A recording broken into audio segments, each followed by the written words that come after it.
Salut à tous et à toutes et bienvenue pour cette nouvelle vidéo, c'est Vito. Oui, c'est le Xiaomi Mi A8 que je vous propose de découvrir ensemble. Ce ne sera pas un test, parce que je pense qu'il y a déjà d'autres youtubeurs qui ont très bien parlé de ce Xiaomi Mi A8. Moi, je voulais le présenter avec mes mots. Je m'en suis servi quelques jours pour me faire un petit peu une impression. On va regarder un petit peu ce qu'il vaut par rapport au OnePlus 6. Mais surtout, je l'ai pas eu tout seul. Je veux vraiment remercier le Café du Geek puisque c'est vraiment grâce à eux que je l'ai eu et aussi via la boutique vaillava.fr. Tout de suite, c'est donc la découverte du Xiaomi Mi A8.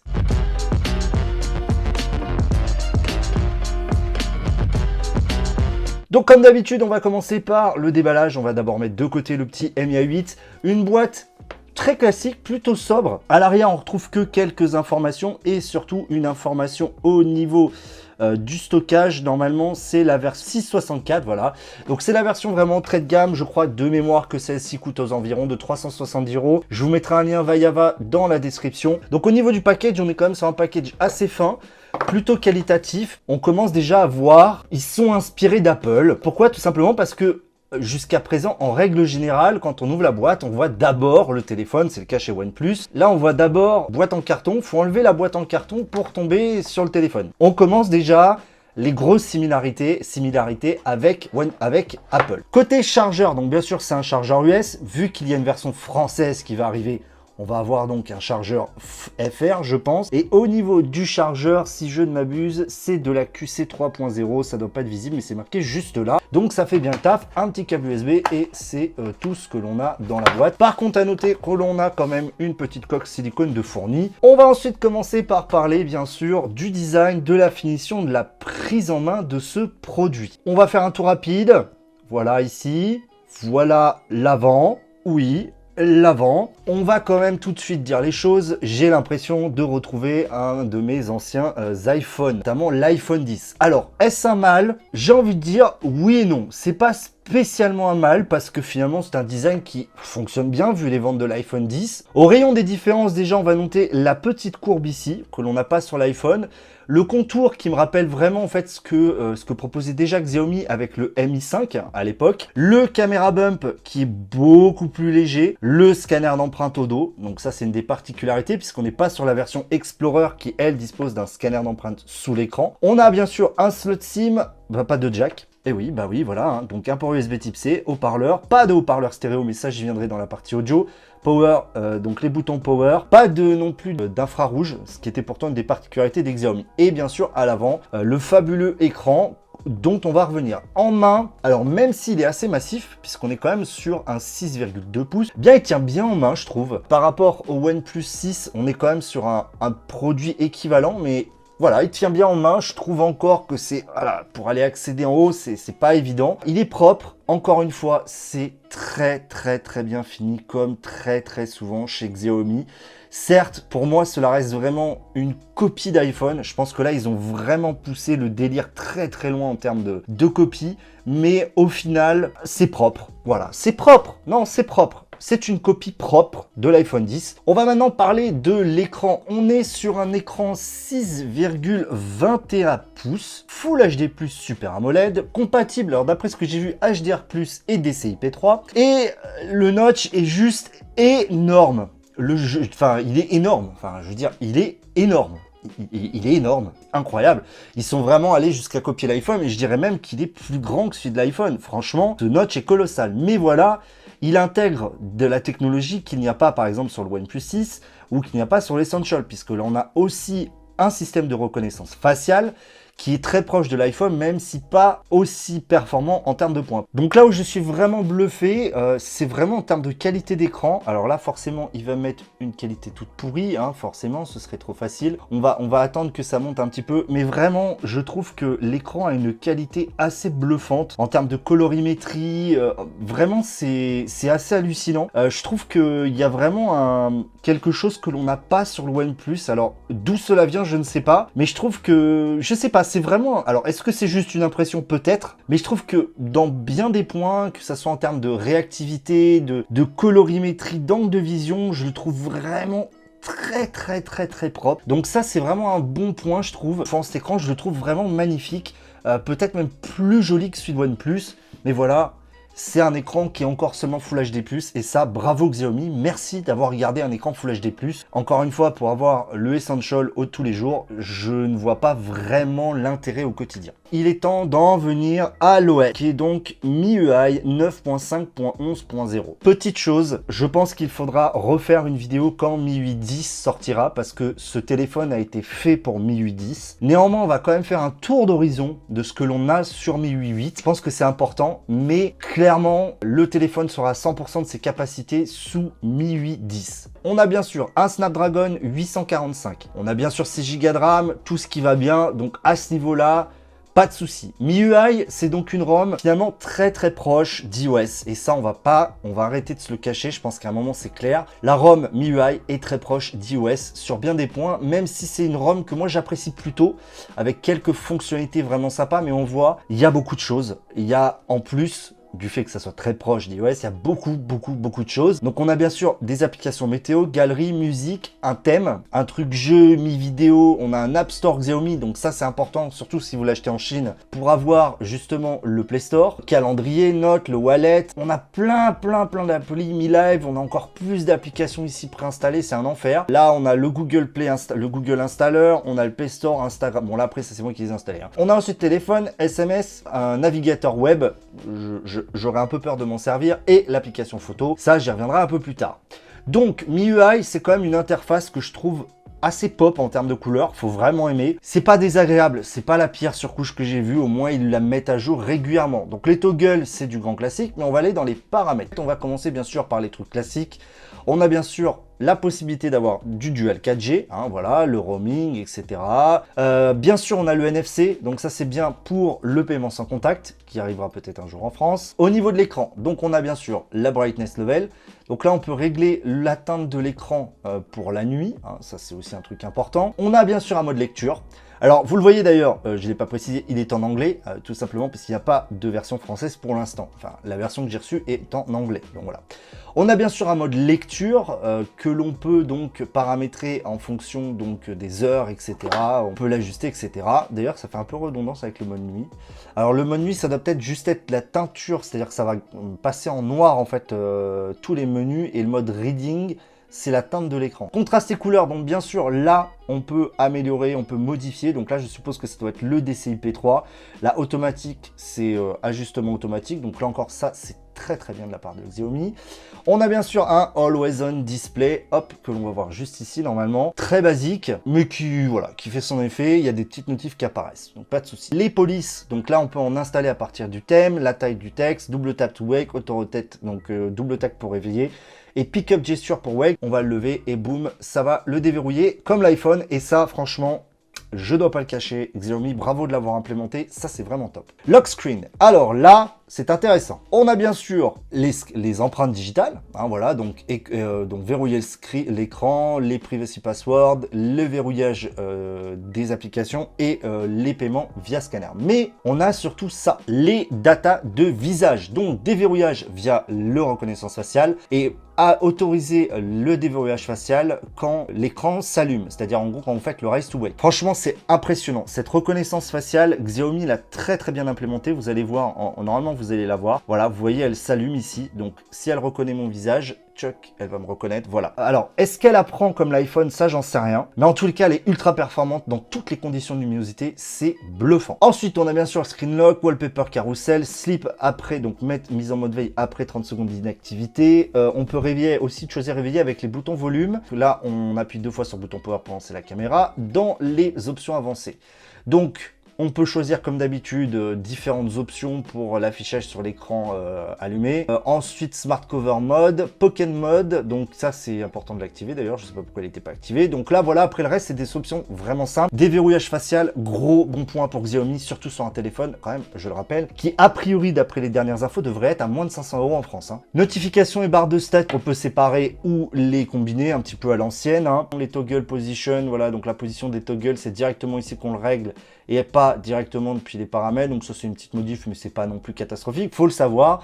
On peut montrer la vitesse de connexion, le nom de l'opérateur. Home screen est récente, donc Default Launcher. Bien sûr, on peut choisir le launcher de base ou des launchers alternatifs. Sécurité des applications, fil anti-cell, donc ça veut dire quand vous téléchargez une application, ça va remplir les espaces vides. Lock screen, lock home screen layout et show memory status. Donc là, c'est quand vous êtes en recent app. Full screen display. Donc là, en gros, c'est pour choisir soit les boutons de navigation qui pour le coup sont très proches de chez Samsung et soit les gestes de navigation. Animate go by gesture, double show animation while you swipe from the edge, double check for the gesture in something.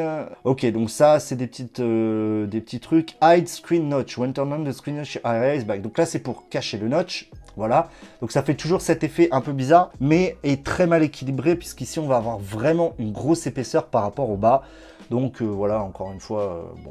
Et on peut choisir bien sûr les applications qui seront en plein écran. On va parler des gestes. Donc les gestes, il y en a 3. Donc on a bien sûr le home, on a le multitâche, voilà, le multitâche, et le retour. Alors, le retour se fait des deux côtés, il est juste dégueulasse. Tout le reste, j'aime pas du tout. J'aime pas du tout le retour, je trouve ça pas pratique du tout. Même s'il fonctionne bien, dans certaines applications, vous allez avoir des problèmes d'incohérence, donc ça va faire un truc immonde. Par contre, le home et le multitâche, ça franchement, Xiaomi, c'est juste impressionnant. Voilà, donc bravo. Les gestes, j'aime beaucoup. On va juste repasser, je vais juste repasser au bouton, c'était pour vous les montrer.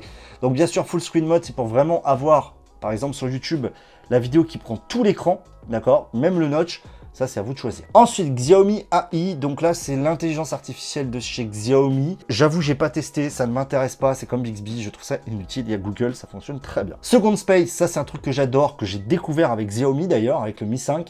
C'est bien sûr un second espace, donc en fait en gros vous créez un deuxième espace sur votre téléphone, une sorte de deuxième téléphone en fait. Batterie et performance. Bon, je vais pas vous faire une session de jeu parce que je pense que ça ne sert à rien. On va pas venir à la batterie puisque ça fera partie d'une batterie, d'un truc un peu plus tard. Niveau performance, je vous le garantis, il n'y a pas de problème.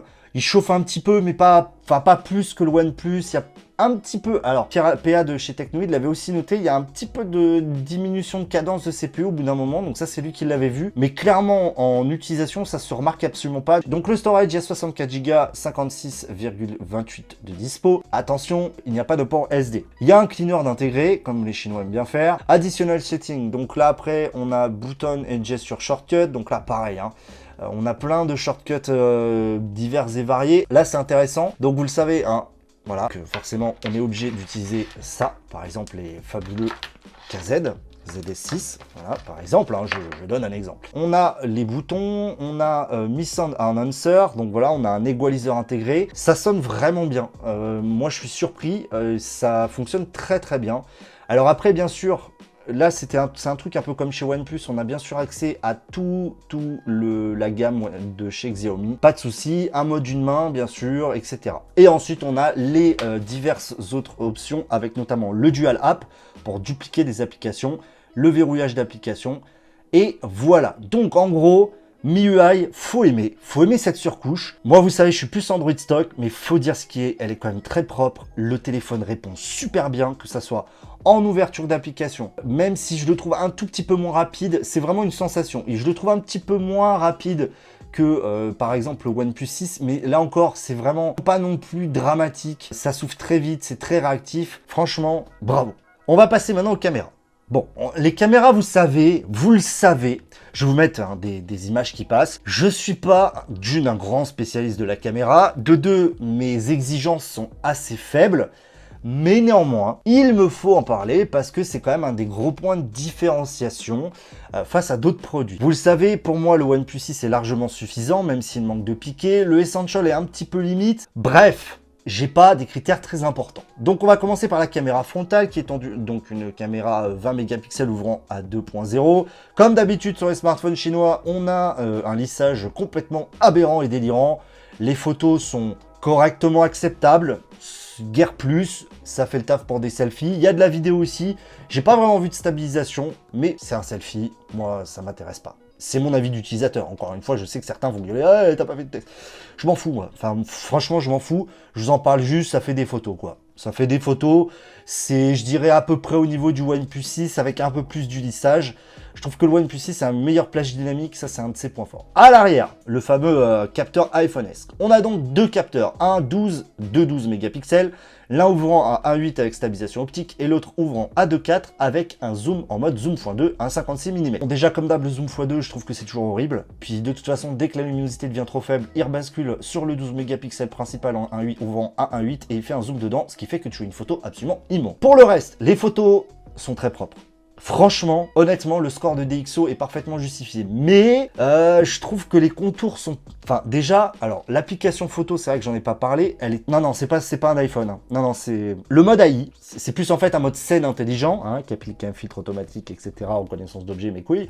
Bon, concrètement, l'AI, c'est bien si vous voulez directement poster la photo sur Instagram, il y aura déjà tous les filtres que vous voulez, c'est pas mal. Maintenant, je conseille quand même de le désactiver. Le HDR, vous le laissez en auto, ça, il n'y a pas de souci. Au niveau des autres paramètres, vous avez plein d'autres trucs. En vidéo. Alors, en vidéo, on a bien la 4K, on a bien la 1080p, 720p, mais où est la 4K à 60 images par seconde? Et où est la 4K, la 1080p à 60 images? Il n'y en a pas. La stabilisation est correcte, sans plus. Le OnePlus 6 fait mieux en 1080 et en 4K, mais d'après ce que j'ai compris, là sur MIUI 9.5, c'est pas fini. Je vais pas m'étendre très longtemps sur la photo. Le mode portrait, c'est pareil, ça fonctionne bien, mais c'est pas incroyable. Vous l'aurez compris, niveau photo, en termes de photo, franchement, encore une fois, c'est du tout bon. Je pense que même par rapport au OnePlus 6, le Xiaomi doit être un petit peu meilleur en piqué et en rendu colorimétrique. La basse lumière aussi m'a l'air vraiment top. Je peux pas le tester, je peux pas vraiment faire un truc étendu, c'est une découverte. Déjà une découverte qui va durer très longtemps. Mais voilà, donc vous avez probablement vu quelques clichés passer, sinon je vous en mets maintenant. Néanmoins, ça fait d'excellentes photos. C'est pour moi largement suffisant comme les OnePlus 6. On va maintenant passer à un truc qui pour moi par contre a beaucoup d'importance, c'est l'autonomie. Donc on a une batterie de 3400 mAh. Donc ça c'est fat, ça se voit pas, hein, pourtant. 3400 mAh avec a priori la compatibilité Quick Charge 4.0, mais avec un chargeur 3.0. Donc le problème de la Quick Charge, et ça c'est un des points faibles je trouve par rapport notamment à la Dash Charge de chez OnePlus, c'est vraiment la chauffe. Il chauffe beaucoup en Quick Charge. Ça, c'est dommage. Oh non, pas de charge à induction. Merde, Vito, c'est de la merde. D'ailleurs, j'ai même pas dit, hein, mais il est pas waterproof. Hein. On a bien sûr des battery saver, battery use. On a tout un tas d'informations de battery use, app, battery saver, machin, bidule. Bon, vraiment, niveau autonomie, c'est vrai que je m'en suis pas assez servi. Vraiment, ce que j'ai vu, c'est bluffant. C'est vraiment meilleur que le OnePlus 6 pour moi. C'est meilleur que les autres produits que j'ai eu. Je le place presque au niveau de l'iPhone 8 Plus à ce niveau-là. On sent qu'ils ont travaillé. Moi, j'attends vraiment, j'aimerais bien vraiment m'en servir plus avec MIUI 10, mais là vraiment, déjà sur une version non finie de l'OS, enfin non finie, non adaptée plutôt, on est déjà sur une autonomie très propre, facilement 5-6 heures de screen on time, mais vraiment sans forcer, en le ponçant, PUBG, tout ce que tu veux. Donc là, c'est vraiment bravo, on peut passer avec divers éléments, il y a assez peu de personnalisation, mais c'est juste ce qu'il faut, et on peut choisir des tâches automatiques, etc. Bref, bravo Xiaomi, très bonne autonomie. Passons maintenant au dernier petit point, qui est la connectivité et l'audio. Wi-Fi sans histoire. Il est même, d'ailleurs, je trouve plutôt performant. Sur d'autres téléphones, je n'ai pas autant de barres d'afficher. Donc là, pas de souci à ce niveau-là. La 4G, j'ai mis ma puce Free pendant 2-3 jours, histoire de voir. Rien à dire. Alors autant le OnePlus 6 a plein de problèmes de rebasculement 4G, mais là, aucun problème sur le Free. Alors là, bravo. Pourtant, je crois de mémoire qu'il n'a pas la B28, la 700. Bluetooth, comme j'ai dit, sans histoire. Là, il n'y a pas grand-chose à dire. Il n'y a pas trop de Alors, pour le coup, étant une ROM forte et agressive en surcouche, j'aurais bien aimé voir peut-être des options comme chez Samsung. C'est peut-être le regret. Niveau audio, donc pas de jack, pas de jackos, pas de haut-parleur stéréo. Pour le coup, chez Xiaomi, avec un tel espace là-haut, et surtout, si vous...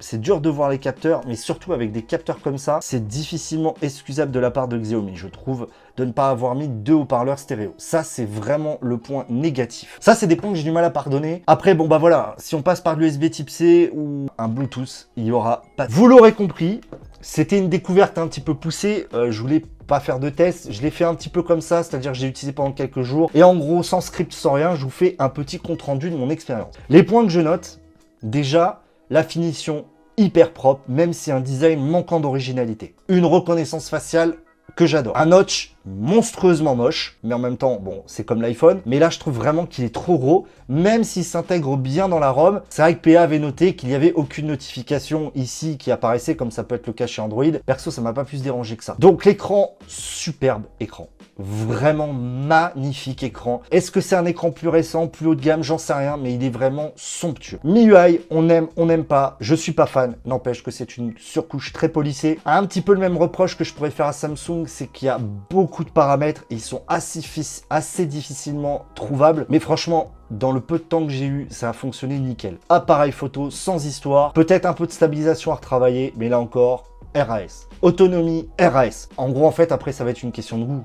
Vous allez partir chez OnePlus parce que vous voulez un OS peut-être un peu plus stock, que vous voulez aussi vraiment quelque chose, une expérience très proche des Nexus. Vous allez aller chez Xiaomi parce que finalement, vous voulez quelque chose qui ressemble beaucoup à l'iPhone. Faut un moment, faut être honnête. Vous voulez quelque chose qui ressemble à l'iPhone, vous aimez ce design, vous l'appréciez. Vous voulez probablement une autonomie un poil meilleure que le OnePlus 6 aussi, même si elle est déjà excellente. Des caméras un petit peu meilleures, notamment en basse lumière. Et que le notch vous fait rien et que vous préférez la reconnaissance faciale. Voilà, c'est très difficile de les départager. Je pense que le Xiaomi, en fait, si vraiment le fait d'avoir une surcouche aussi lourde que MIUI ne vous dérange pas, vous pouvez y aller. Si vous êtes plus proche d'Android stock, allez plutôt chez OnePlus. C'est surtout ça qu'il faut retenir. Moi, franchement, j'ai adoré m'en servir. Le peu de temps que je l'ai eu, j'ai vraiment adoré. Le but, de toute façon, quand j'ai reçu, c'était pas de faire un test.